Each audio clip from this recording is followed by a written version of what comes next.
G'day everyone, welcome back for a brand new episode of Dirt and Dints. In this episode, we're finally going to tackle those rock sliders. I know you've heard me talk about it 1,000 times in previous episodes, but today's the day. So let's run the opener and jump in.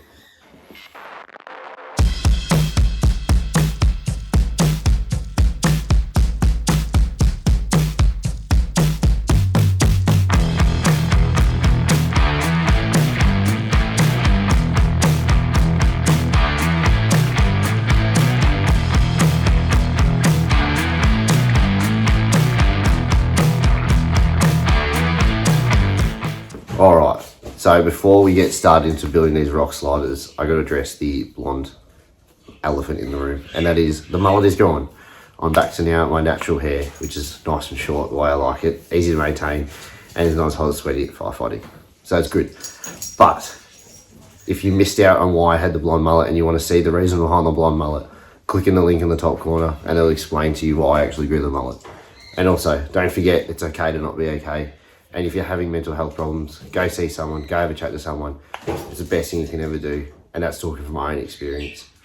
But enough about that. Let's jump in to building some sweet rock sliders. Let's go.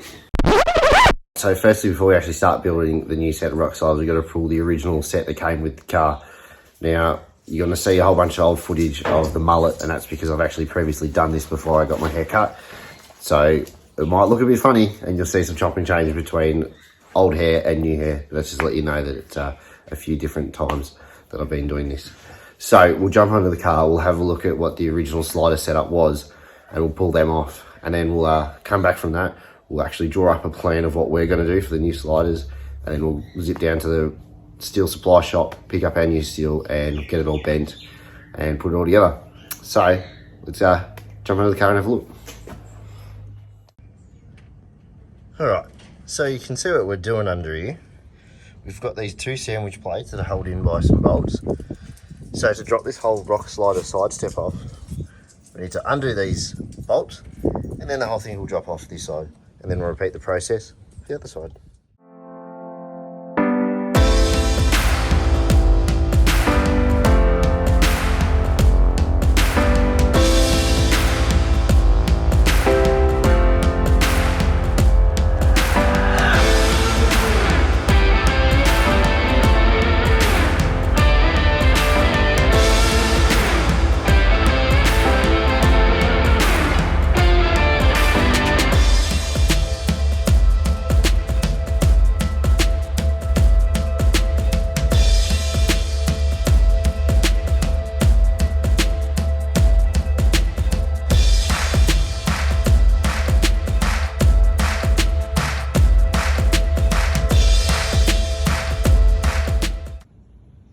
Alright, we got those steps off. What a job. There's Ember. Hey. Good dog assistant. Loves giving licks when you're trying to work underneath the car. Great workshop assistant. Alright. So now the side steps are off and the car's looking a little bit higher, ready for those custom rock sliders.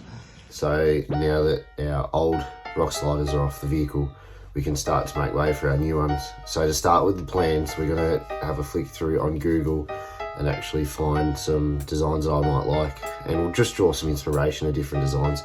It's also good to see what other people have been up to, that what I've got in my head might not work.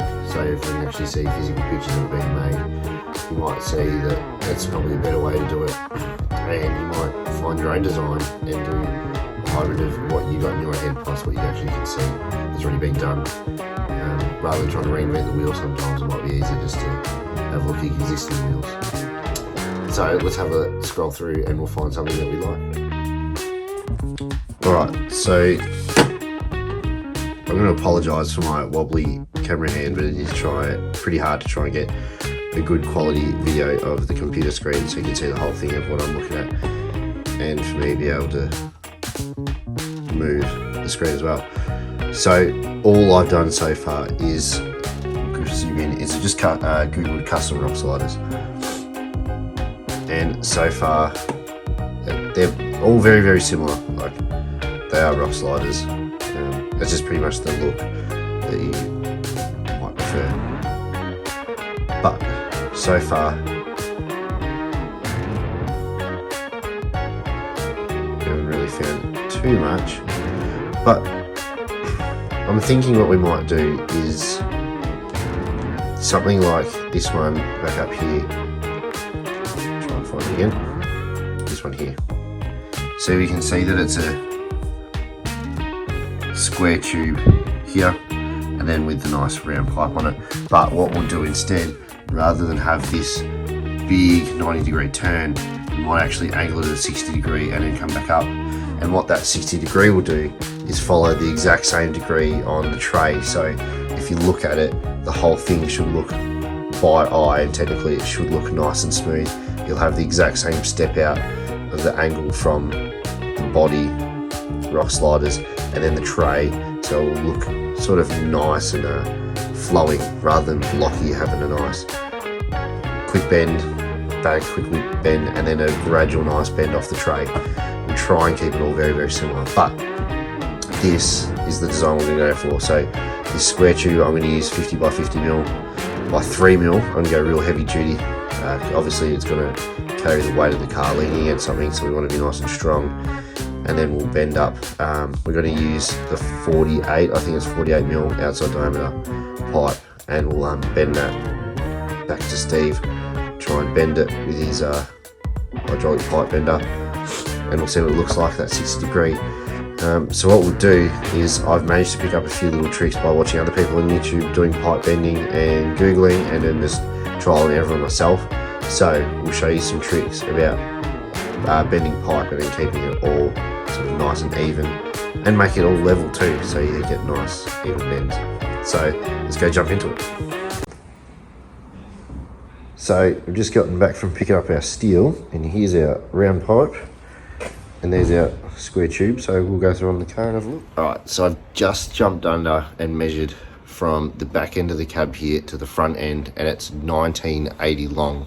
But we're going to shorten it to 1900 for our sliders, and that'll allow us, if we need to put bigger tires on in the front, we've got room to chop some of that front quarter panel. Shouldn't have to, but it gives us room to. So 1900 is also going to give us 40 mil on either side too, so we've got heaps of play, and it means we can centre it nicely too. So we'll chop our steel, because they cut at 2 metre lengths at the moment. We'll chop them down to 1900, and then we'll start cutting in the bearers, which will go from the actual chassis rail across to the solid bar, where we can then put our tube onto. So we'll start with that first.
Alright, so now that we've got the main straight for the rock sliders cut, we can go put it onto the car and we can start to measure the actual spacings that we need from the square tube across to the chassis brace.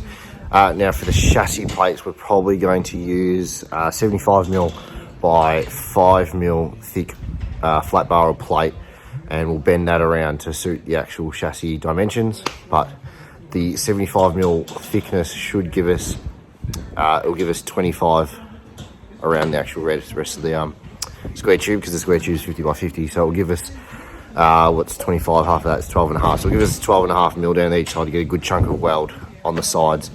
And then also the top and bottom, we're going to gusset as well, just to really strengthen those bearers for the rock sliders. Now, you probably noticed that when I was cutting the steel on that drop saw, I used my square to check the ends. And what actually happens, when the drop saw heats up, it actually starts to warp on the cut. So you might start straight, but then you'll notice your cut will start to wander as the blade gets hot. It will start to shift. So I always double check my cuts with those drop cut saws just to make sure that it's still square, and I can always grind it down if I need to square it up a bit. But that's through a bit of trial and error and actually being told that it heats up and warps. So if you're doing it yourself, just make sure you double check that too. And also double measure before I cut it too, to make sure that I'm cutting the right length, because numerous times I've actually cut the wrong length because I didn't check it. So as the old saying says, measure twice, cut once. So learn from my mistakes, and we'll move across to the bearers for the chassis now.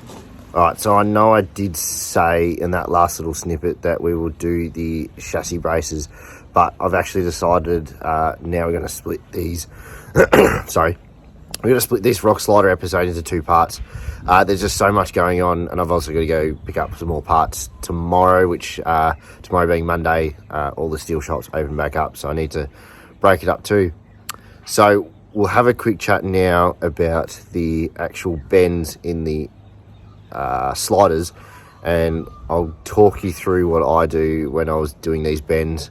I didn't actually film these bends. I just got to respect other people's privacy, that they don't always want to be filmed doing their own stuff, and also it's not my house too, so I've got to be very respectful.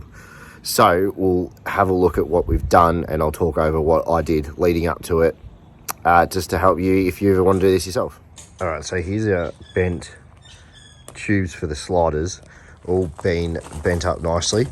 So the way I do these was, I found the center point of the actual steel tube, and then the square tube up there has a center point on it as well.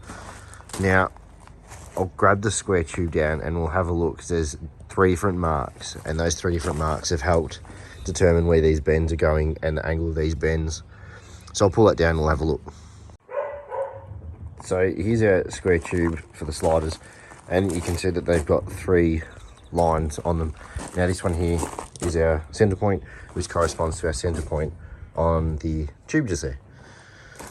So for here, I worked out what degree I wanted first by just playing around, and the way I did that is with this digital angle finder, or digital bevel, depending on what you'd like to call it.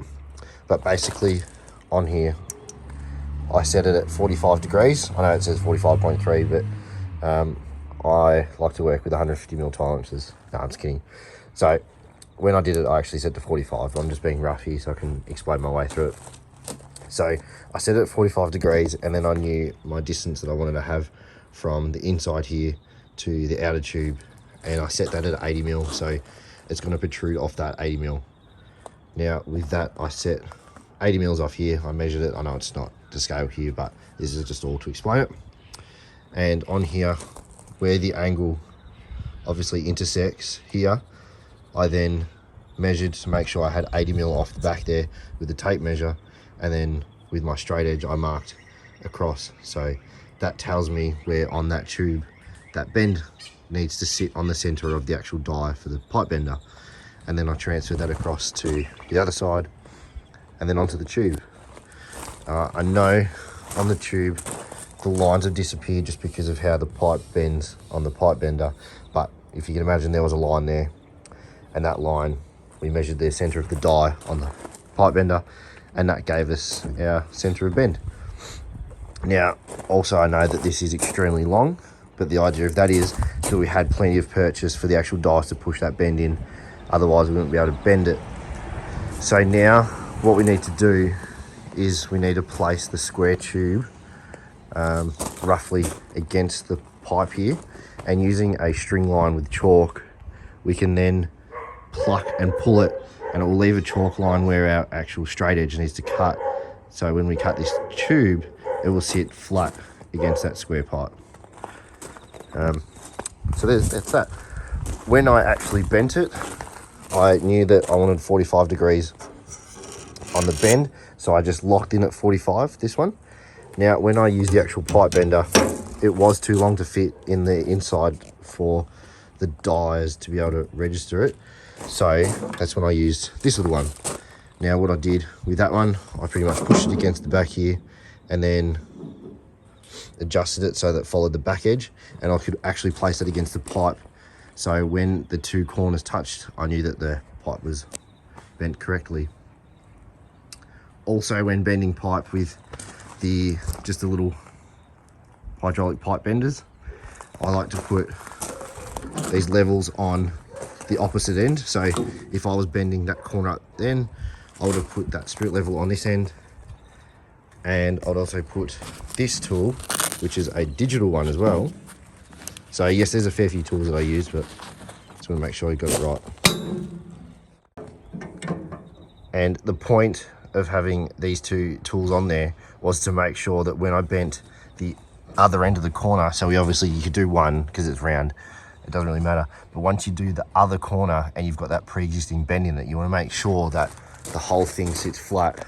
Otherwise you can say this end will be kicked up a little bit and that end might be kicked down, so it's not an actual nice flat whole pipe bend.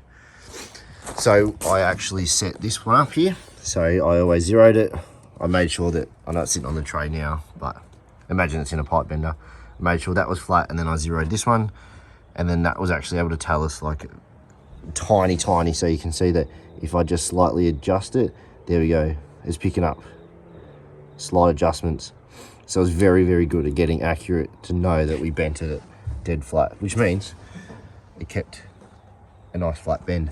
And here's an actual good example that we were just out a little bit, so you can see that other end's flat, and this end there's just a little bit of an air gap here.